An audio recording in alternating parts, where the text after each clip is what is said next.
Hello students, कल हमने lecture 1 में मास और वेट के डिफरेंस तक किया था। उसके आगे का टॉपिक करेंगे आज हम। Chapter 1 basic concepts of chemistry. आज का टॉपिक है density. No, what is density? Density क्या होती है? डेंसिटी का मतलब होता है कि एक जगह में कितना मास भरा हुआ है। जैसे फॉर एग्जांपल हम एक छोटी सी एग्जांपल लेते हैं, जैसे कॉटन और आयरन का सेम साइज का पीस ले लो आप। आयरन आपको ज़्यादा हैवी लगेगा, राइट? क्यों? क्योंकि सेम स्पेस में आयरन में ज़्यादा मास पैक्ड होता है। सो आयरन की डेंसिटी ज़्यादा होती है। So one line easy meaning density का हम ये बोलेंगे कि कम स्पेस में ज़्यादा मास। इसका फॉर्मूला होता है density is equal to mass पर यूनिट वॉल्यूम। जितना ज़्यादा मास सेम वॉल्यूम में होगा उतनी डेंसिटी ज़्यादा होगी। अच्छा, इसको हम अब रियल लाइफ एग्जाम्पल के साथ इसको रिलेट करते हैं। जैसे फॉर एग्जाम्पल, एक रूम में अगर 5 स्टूडेंट्स हैं तो आपको वो रूम लेस क्राउडेड लगेगा, राइट? और अगर सेम रूम में 50 स्टूडेंट हैं तो वो ज़्यादा क्राउडेड लगेगा। वैसे ही सेम स्पेस में ज़्यादा मास पैक्ड होगा तो डेंसिटी ज़्यादा होती है। सो मास पर unit volume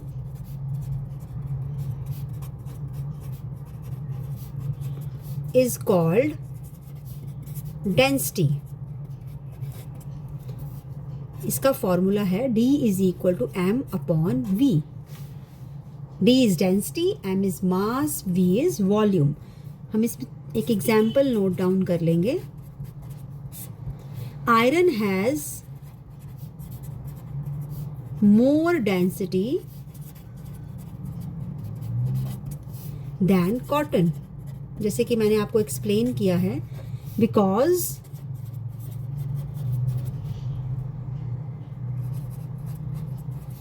more mass is packed in the same volume. Uncertainty in the measurement. इस टॉपिक में हम ये डिस्कस करेंगे कि कोई भी मेजरमेंट परफेक्टली एक्यूरेट नहीं होती। इसके कई रीजंस होते हैं, जैसे कई बार इंस्ट्रूमेंट में कुछ प्रॉब्लम हो जाती है, या फिर ह्यूमन एरर, इंसान से गलती हो जाती है चीज़ें मेजर करने में, थोड़ा बहुत आगे पीछे हो ही जाता है। फॉर एग्जाम्पल, क्लास में हम स्टूडेंट्स को बोलते हैं कि भाई इस एक टेबल की लेंथ मेजर करो। अब होगा क्या, डिफरेंट स्टूडेंट्स सेम ही टेबल की लेंथ डिफरेंट मेजर कर सकते हैं। So there is always uncertainty in the measurement. कहने का मतलब है कई बार मेजरमेंट्स क्या होता है, वो परफेक्टली एक्यूरेट नहीं आती हैं। So no measurement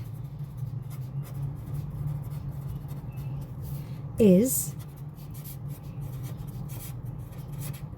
perfectly accurate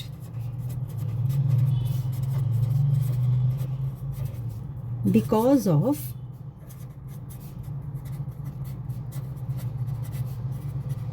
instrument limitations, B, human errors.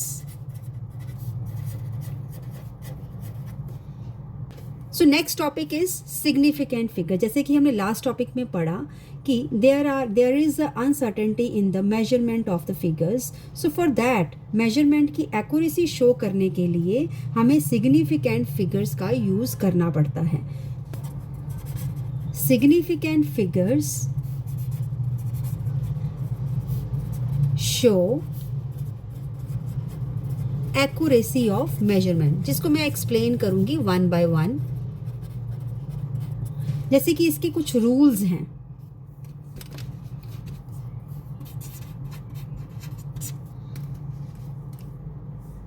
Rule number 1, all non zero digits are significant. All non zero digits are significant. For example, 2.34, इसके अंदर हम कहेंगे 3 सिग्निफिकेंट फिगर्स हैं। कितनी सिग्निफिकेंट फिगर्स हैं? 3। ऐसे ही आप कुछ और नंबर भी ले सकते हैं, जैसे 5.678। इसमें हम कितनी सिग्निफिकेंट फिगर्स, कोई जीरो नहीं है इसमें हम कितनी बोलेंगे सिग्निफिकेंट फिगर्स हैं? इसमें 4 सिग्निफिकेंट फिगर्स हैं, 5.678, 5, 6, 7 और 8, ठीक है। इस तरह से हम एक और एग्जाम्पल ले लेते हैं, 1.76। इसमें कितनी सिग्निफिकेंट फिगर्स हैं? इसमें 3 सिग्निफिकेंट फिगर्स हैं, 1, 7 और 6। This is rule number 1। All the non zero digits are significant. जितने भी कोई नॉन जीरो डिजिट्स होंगे वो सब सिग्निफिकेंट होंगे और उसको हम काउंट करेंगे। Next rule is rule number 2, zeros between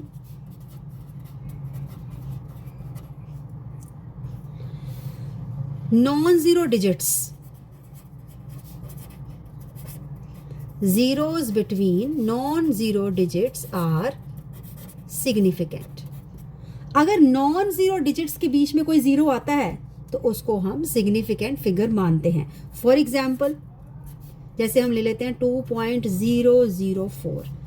अब ये नॉन जीरो मतलब 2 और 4, इसके बीच में जीरोज आ रही हैं, इसको हम सिग्निफिकेंट मानेंगे। तो इस केस में, इस एग्जाम्पल में हमारे पास 4 सिग्निफिकेंट फिगर्स हैं। जितने डिजिट्स हैं उतनी ही सिग्निफिकेंट फिगर्स हैं। This is the rule number 2। Next rule is rule number 3, leading zeros are not significant। leading zeros are not significant। इसका मतलब है जैसे इसके आगे जीरोस हैं, इसकी कोई वैल्यू नहीं है, इसमें हम सिर्फ 2 को ही सिग्निफिकेंट मानेंगे। तो इसमें 1 सिग्निफिकेंट, एक ही सिग्निफिकेंट डिजिट है, that is called as 1 significant figure. इसमें एक ही सिग्निफिकेंट फिगर है, वो 2। आगे वाले जीरोस को हम सिग्निफिकेंट नहीं मानेंगे। Now rule number 4, this is the last rule, trailing zeros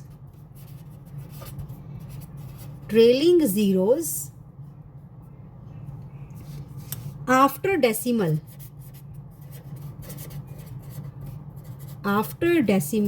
are significant। Example 2.300।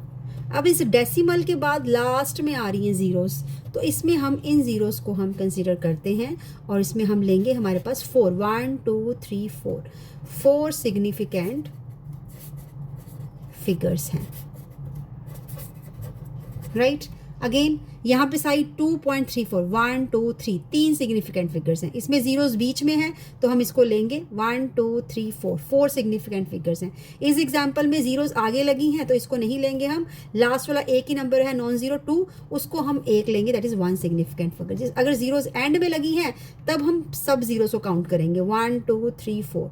That means हमारे पास 4 सिग्निफिकेंट फिगर्स हैं। सो next topic is scientific notation.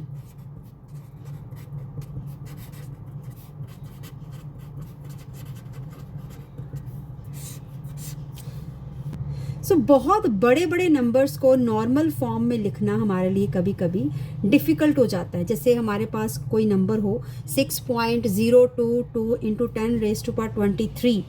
अब इसमें 10⁻23 मतलब 23 ज़ीरोज़ हैं नो। इसको हर ज़ीरो को डिटेल में मतलब इतने 23 ज़ीरोज़ डालना तो इट बिकम्स डिफ़िकल्ट, कैलकुलेशंस हमारे लिए डिफ़िकल्ट हो जाती हैं। सो दैट्स वाई इनको हम थोड़ा इनको कॉम्पैक्ट फॉर्म में लिखते हैं, शॉर्ट फॉर्म में लिखते हैं, इनको हम शॉर्ट फॉर्म में लिखते हैं in the form of power of 10, so that हमारी कैलकुलेशंस ईजी हो सकें और हम बड़े नंबर्स को शॉर्ट फॉर्म में लिख सकें।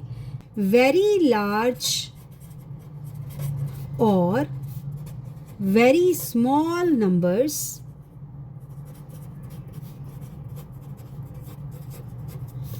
are written in the powers of 10. For example, 6.022 into 10⁻23। ये हम इसलिए लिखते हैं ताकि इसकी कैलकुलेशंस इजी हो सकें। और दूसरा for the easy writing of the large numbers. In that way, अगर इसको हमें लिखना हो 23 zeros डालने पड़ेंगे, so it will become very difficult. So make the calculations easy. We have to write it in the powers of the 10. So next topic is very important, that is the laws of chemical combination.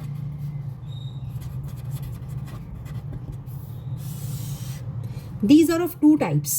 ये दो तरह के हैं. Law of conservation of mass.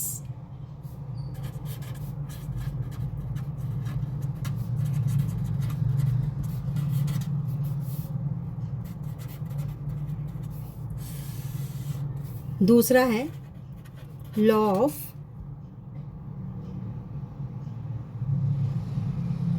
Constant proportion.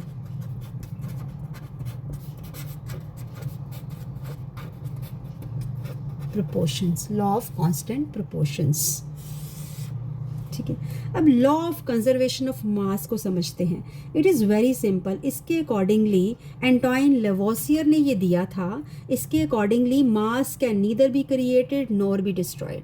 मास को हम ना तो पैदा कर सकते हैं, ना बना सकते हैं, ना इसको ख़त्म कर सकते हैं. बस इसको one form to another form में कन्वर्ट कर सकते हैं. जैसे फॉर एग्जांपल, जैसे हमारे पास हमने अगर वाटर की फॉर्मेशन करनी है तो हम क्या लेंगे, हाइड्रोजन और ऑक्सीजन. हमने 10 ग्राम हाइड्रोजन लिया, 80 ग्राम ऑक्सीजन लिया, तो 10 और 80, 10 और 80 ग्राम्स प्लस करके बना 90. तो हमारे पास 90 ग्राम्स वाटर ही बनेगा. हमने ना कुछ क्रिएट किया, ना कुछ ख़त्म किया, ना हमने कम किया, ना हमने ज़्यादा किया. जितना लिया 10 और 80 और 90 हमारे पास वाटर बन गया. मतलब टोटल मास रिएक्शन में सेम रहे. That is called the law of conservation of the mass. अब इसको हम लिखेंगे, मास can neither be created nor destroyed. Mass can neither be created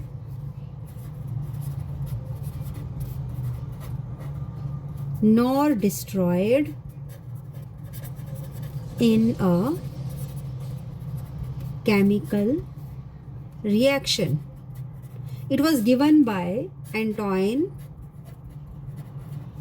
Lavoisier. अब example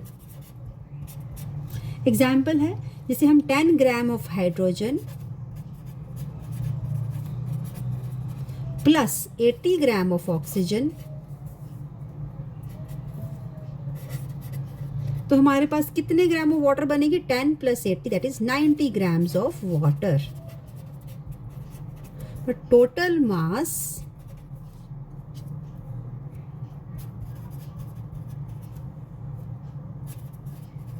remains the same.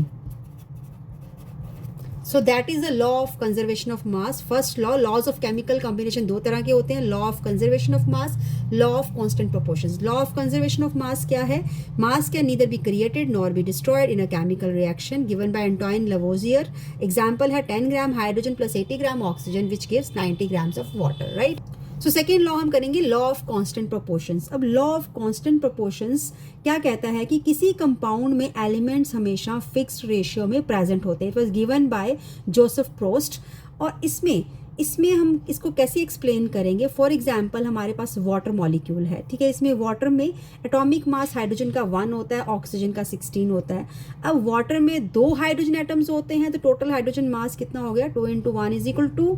Oxygen का 16, अगर ratio लेंगे 2:16, जो कि आ जाएगी 1:8. सो वाटर में हाइड्रोजन और ऑक्सीजन का मास रेशियो 1:8 होता है. चाहे वाटर रिवर का हो, चाहे बारिश का हो, चाहे वो पोंड का हो. This is the law of constant proportions. इसको हम लिखेंगे और फिर दोबारा समझेंगे. अ कंपाउंड ऑलवेज कंटेन्स, कैसे डिफाइन करेंगे, a compound always contains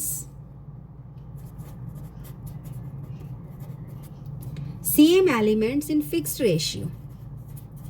same elements in fixed ratio. अब इसकी एग्जाम्पल समझते हैं हम. वाटर की एटॉमिक मास हाइड्रोजन का होता है 1, ऑक्सीजन का होता है 16, ठीक है. अब टोटल मास हाइड्रोजन का वाटर के अंदर कितना है, total mass of hydrogen, 2 hydrogen के एटम्स हैं, 2 into 1 that is equal to 2, oxygen का 16। अब इनकी रेशियो क्या होगी, ऑक्सीजन और हाइड्रोजन की 2:16, 2:16, यही मैंने एक्सप्लेन किया था। अगर इसको हम अगर और भी सिंपलर फॉर्म में लिखेंगे तो ये आ जाएगा 1:8, 2 से डिवाइड कर देंगे, 2 1 2, 2 8 से 16, दैट मीन्स 1:8। अब चाहे पानी रिवर्स का होगा, पॉन्ड का होगा, सी का होगा, रेन का होगा, वहाँ पे हाइड्रोजन और ऑक्सीजन की ratio it will remain the same, that is 1:8।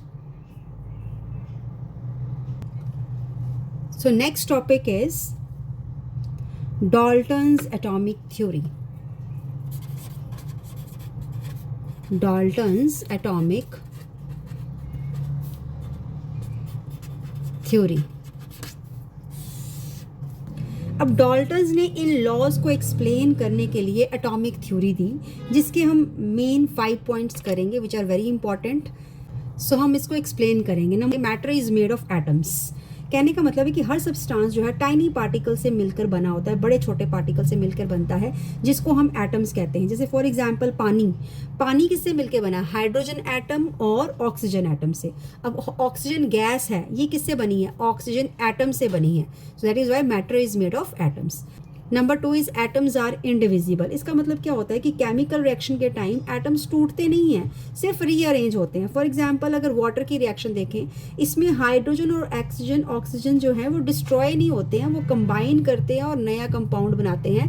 Atoms को हम डिवाइड नहीं कर सकते हैं, एटम्स कंबाइन करके नया कंपाउंड बनाते हैं। Next is same element has same atoms. एक ही एलिमेंट के सारे एटम्स सेम होते हैं, मतलब सेम मास होगा, सेम प्रॉपर्टीज होगी।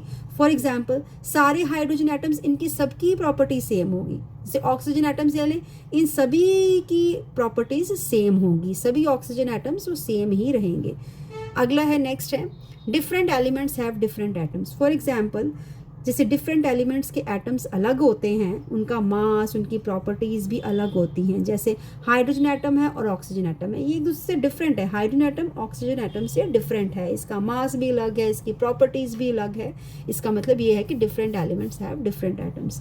No atoms combine in simple whole number ratios.